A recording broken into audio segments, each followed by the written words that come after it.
It is an honor and a privilege for me to co-chair alongside the Kingdom of Saudi Arabia this conference in accordance with General Assembly Resolution 79/81 dated 3rd December 2024. We wish to extend a warm welcome to each and every one of you. Allow me now to deliver some opening remarks.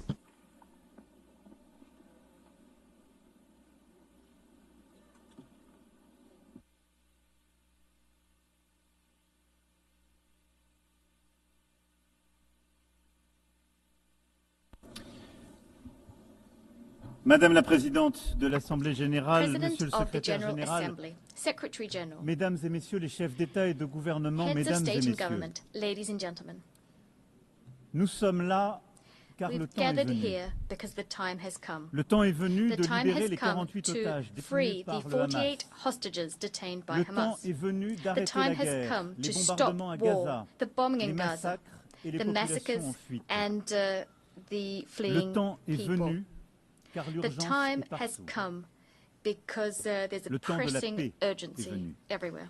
The time for peace has come because we're just a few moments away from no longer being able to seize peace. This is why we have gathered here today. Certains diront trop tard, some might say it's too late. Diront trop tôt. Others might say it's too early. Une chose est sûre, but one thing is certain. Nous ne pouvons plus attendre. We can no longer wait. En 1947, cette Assemblée décidait du partage de la Palestine mandataire entre deux États, l'un juif et l'autre arabe, et reconnaissait ainsi le droit de chacun à l'autodétermination. La communauté internationale consacrait là l'État d'Israël, accomplissant le destin de ce peuple, enfin, après des millénaires d'errance et de persécution, et qui put fonder là une si belle démocratie. Of roaming and persecution, and Israel founded a beautiful democracy there. The promise of an Arab state to date remains unfulfilled. Depuis lors, c'est un long chemin d'espérance et de désespoir mêlés. There's been a long path of hope and despair intertwined, which Israelis and Palestinians have gone down each in their own way. We have walked alongside them, each of us in keeping with our history and our sensibilities. But the truth is that we bear a collective responsibility for, to date, having failed to build just and lasting peace in the Middle East.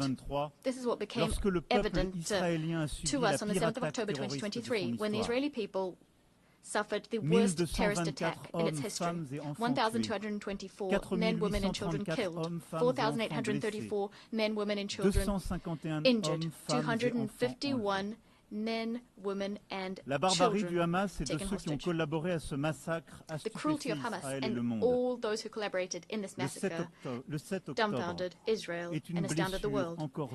The 7th of October remains an open wound for the Israeli soul and for our universal conscience. We condemn it unequivocally because nothing, never, nowhere can justify having recourse to terrorism. Minds go out and hearts go out to the victims and their families. We've expressed our compassion to all Israelis and first and foremost demand for all hostages still held by Hamas to be freed unconditionally. The French paid tribute to the 51 French men and women assassinated on that day and all other victims of October 7th. We will never forget them. Never. Just like we will never stop the existential fight against anti-Semitism. The French people know the sting of terrorism, and our hearts remember the expression of the bonds of brotherhood following the terrorist attacks committed in Paris on the 7th of January 2015, when dozens of foreign leaders were in the ranks of those offering their sympathies, among which the Israeli Prime Minister and the President of the Palestinian Authority. We know that you cannot show weakness in the face of terrorism, but we also know the perils of endless wars. We know that right must always prevail,